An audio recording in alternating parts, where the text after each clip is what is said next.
Namo Vishnupadaya Krishna Presthaya Bhutale Srimate Bhakti Vikasa Swaminiti Namine Namo Mast Namo Vishnupadaya Krishna Presthaya Bhutale Srimate Bhakti Vedanta Swaminiti Namine Namaste Saraswate Deve Gauravani Pracharine Nirvishesha Shunyavadi Paschatya Deshatarine Jaya Shri Krishna Chaitanya Prabhu Nityananda Shri Advaita Gadadhara Shivasadi Gaura Bhakta Vrinda Hare Krishna Krishna Krishna Hare Hare Hare Rama Rama Rama Hare Hare. Okay, wonderful. So let's start today's class. As I said, last final 2 days. And today I'm going to start with the wonderful, powerful shloka, which is connected to our theme. And the shloka is the final instruction of Bhagavad Gītā. It is called the essence of Bhagavad Gītā, the sar. Okay, that is everybody knows 18.66 of Bhagavad Gītā. Sarva dharman parityajya mamekam sharanam vraja aham tvam sarva papebhyo moksha isyami ma shuchaha. And this is 18.66. Everybody knows this shloka by heart. And what Prabhupada writes in the translation, I'm going to read only the translation. Abandon all varieties of religion and just surrender unto me. I shall deliver you from all sinful reaction. Do not fear. Wonderful. This is the most essential shloka. And most of you who have read Bhagavad Gita and this shloka, who knows what is surrender, but why this surrender is a big question. Why the surrender concept has come? What was the need for Krishna to ask Arjuna to surrender? What is the need for Krishna to tell the world to surrender? So today is going to be that discussion.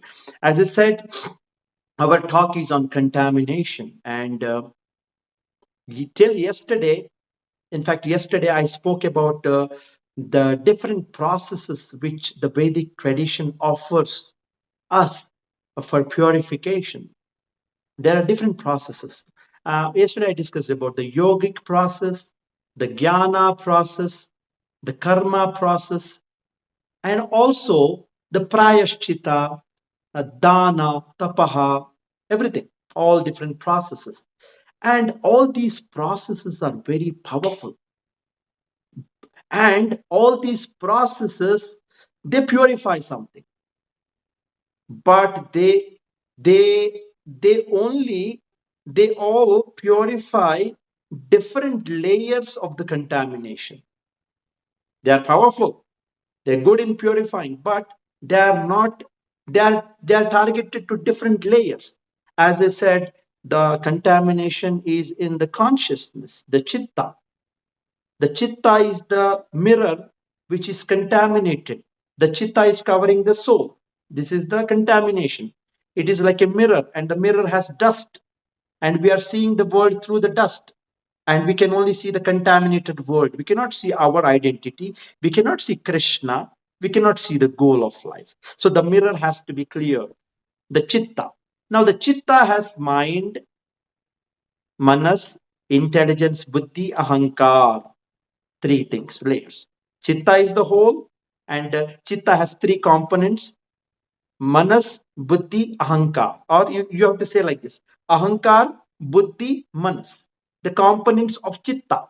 Chitta is the total contamination.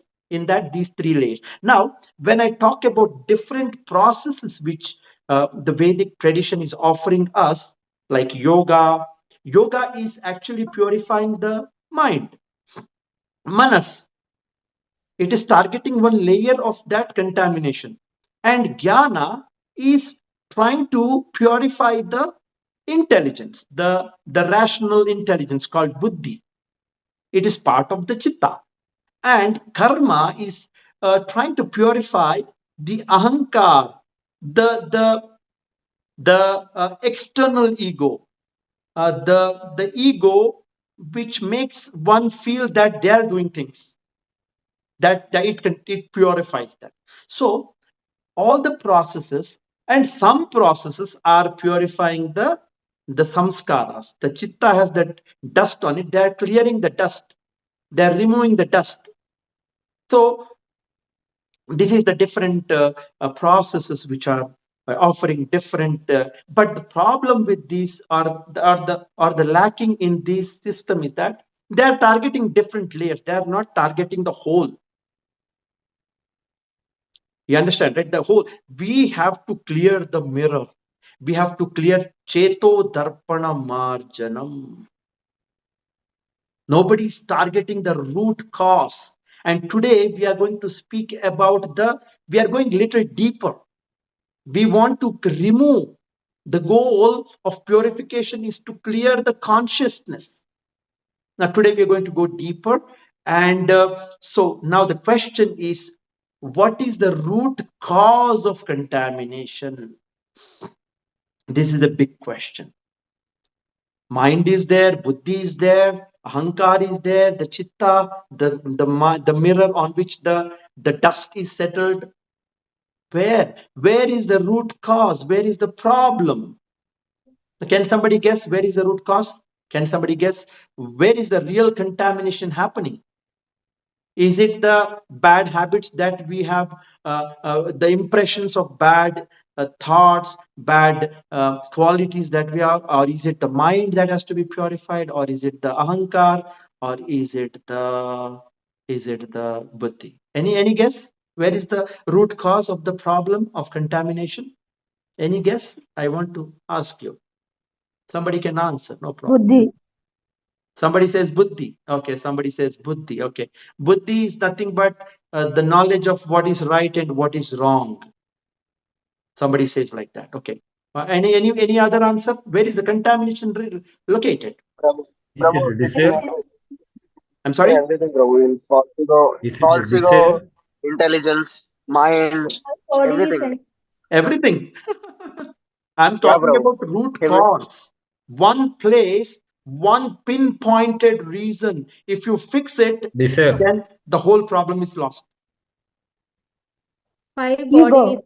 Ego. Okay, fine. I'll try to explain. Please be very careful to listen to this. This is the root problem of us. Everybody sitting here in the class. Now, I'll give an example. I'll try to explain in a very dramatic way. The greatest tragedy in the universe happens when a tiny spark of sun rays forgets the sun. Just imagine the sun rays, a small spark of sun rays, it forgets the sun. Just imagine if this happens. This is the greatest tragedy. Is it possible that the sun rays can ever forget the sun from where it comes? It's like a tragedy. It is like, imagine a firefly, a small firefly. Sometimes in the night we see small fireflies in the night darkness. They give small light. Just imagine a firefly starts thinking that it can shine brighter than a sun. Just imagine. If that happens, what? Imagine a drop of water thinking that it can exist without the ocean. I'm just proposing. These are the imaginary thoughts. If somebody imagine a puppet thinking it controls its own strings. A puppet is thinking that it is controlling its strings. A drop of ocean is thinking that, a drop of water is thinking that it can exist without ocean. A sun rays has forgotten the sun. What is this called? What is this called? What do you call this? If this happens, what is that? Ego. This is called ahaṅkāra. This is called ahaṅkāra, false ego. Ahaṅkāra is not pride. Ahaṅkāra is not arrogance. Ahaṅkāra is an insane belief that I am independent of Krishna. It is an insane belief that I am independent of Krishna. This is the ahaṅkāra that we carry with us. This, I am independent of Krishna. And the moment a jiva thinks like this, what? I can live without Krishna. I can be happy on my own. I will enjoy separately. This is the moment when the soul enters the darkness. The real contamination is here. This thought that I can be independent of Krishna. This single illusion of independence is the root cause of all contamination. Here is the root cause.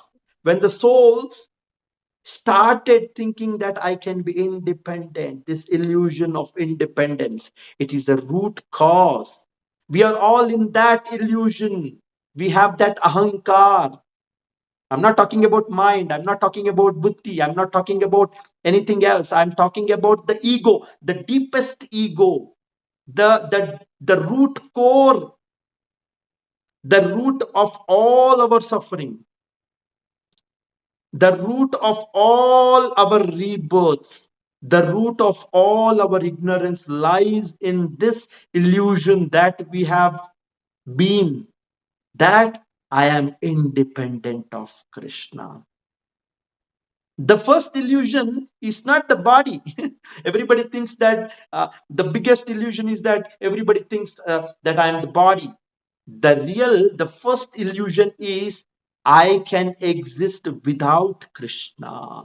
This is our core disease. This is the deep core, the root cause of the contamination. All the other things happen after this contamination. You understand right now what I'm saying? This is the root cause, and everything else happened. The mind got polluted, the intelligence got distorted, the senses got disturbed, and they became maddened, and then we are behaving crazy. We are acting in so many lusty, envious, fearful, angry, so many ways we are acting. These are not the problems. These are not the problem. The root cause is that the first illusion that we created in our own self, that I am independent of Krishna. That so the root cause is ahaṅkāra. Always remember this point. I spoke about different processes. I spoke about yoga. Yoga is calming the mind, but the mind is not the root cause. Jnana is trying to sharpen the intelligence, but that is not the root cause. Of course, some purification happens in the mind by following yoga, jnana, by doing some karma, some detachment comes, and some tapasya, some dust will go away, but the root cause still stays. What is the root cause? That I am independent. I can exist independent of Krishna. All other processes are helpful to a certain extent, but the root cause still remains. The root cause is I am independent of Krishna. I can exist. But here the solution comes. Gaudiya Vaishnavism, bhakti process attacks the root cause. Attacks the root cause. What is the root cause? The independent ego that has to be attacked, and no other process penetrates to that root cause. The only process, the Gaudiya Vaishnavism, why the process of bhakti is meant, it is the most dynamic, it is most lethal effect on the root cause, which is the independent ego that we are carrying. How does bhakti target it? Not by force, not by repression, but by what? But by what? The illusion of independence has to be broken. But what bhakti, what Krishna tells? Can somebody guess what is the answer to this question? What is the answer? What Krishna tells to break this in the Bhagavad Gītā, in the shloka today I told? What is the answer? Guess the answer now. You know the answer. Prabhu, abandoning all the varieties and surrendering unto Krishna. Give me that one word. What Krishna tells? One word. Surrender. Just surrender unto me. This is called Śaraṇāgati. Bhakti begins with Śaraṇāgati. Krishna doesn't say control your mind, control your senses, do some tapasya, do this, chitta, improve your intelligence. He doesn't say all this. He says, if you want to purify a contamination, first thing he demands is surrender. Surrender. That's why Krishna gives the final instruction in Bhagavad Gītā. After giving Karma Yoga, Jnana Yoga, Ashtanga Yoga, he tells finally, Arjuna, surrender to me. Sarvadharman parityajya mamekam sharanam vraja. Aham tvam sarva papebhyo. Why surrender? Why does Krishna say surrender? Why? Why? Can somebody answer? Why Krishna says surrender? How is the solution? Because surrender. Because he is the supreme. He is the supreme. Yes.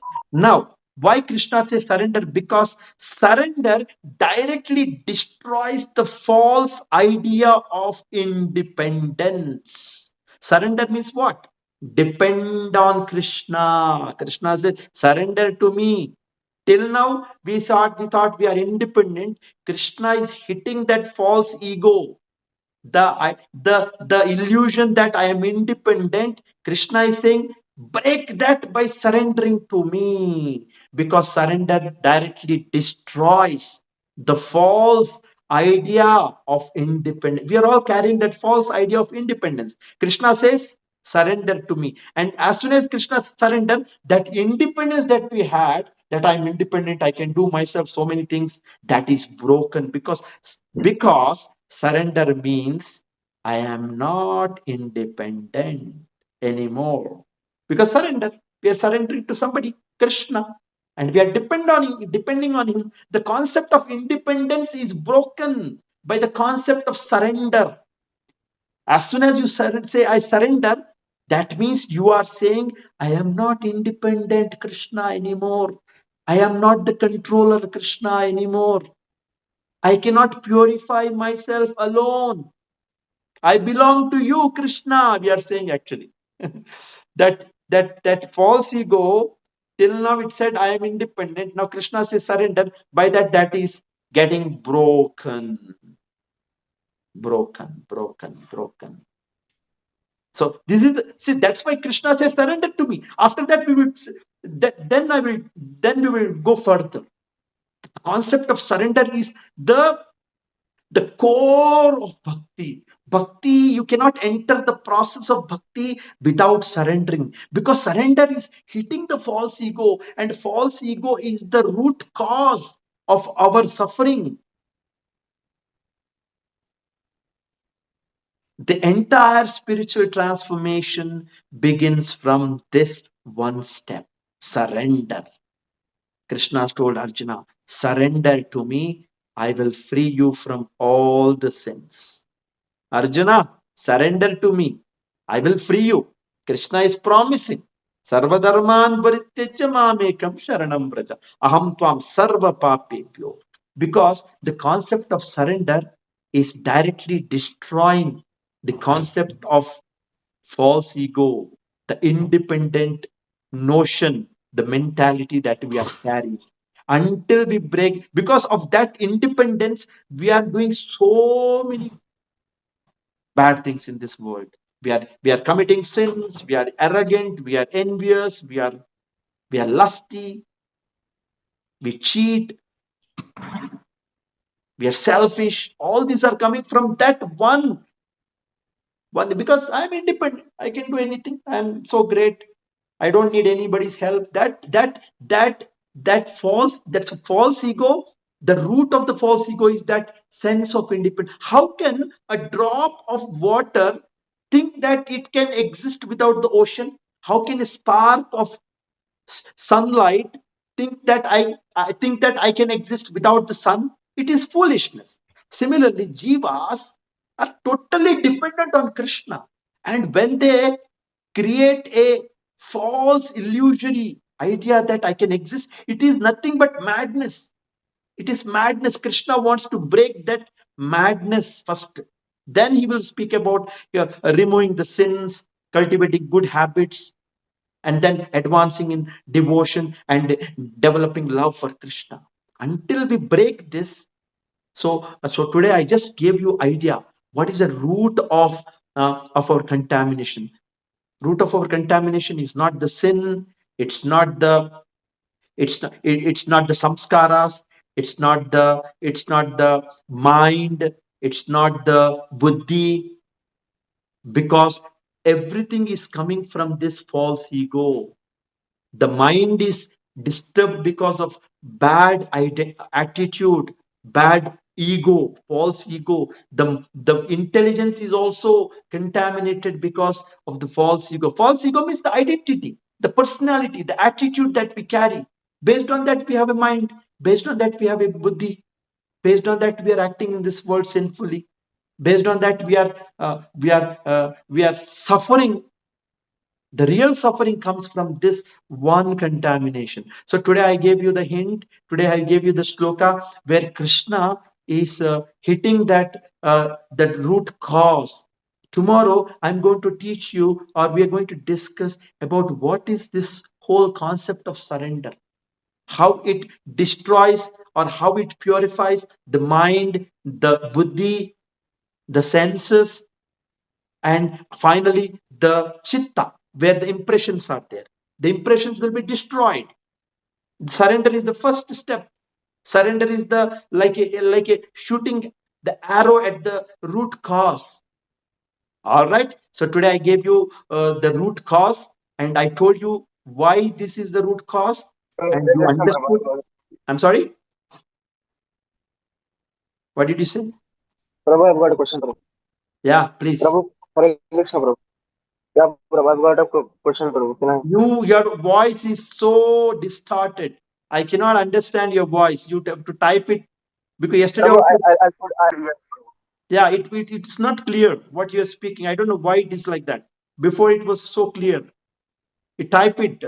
So I gave you a hint today. I gave you an idea about our root cause. If you understand this, it is good to it is good that you understand your own self.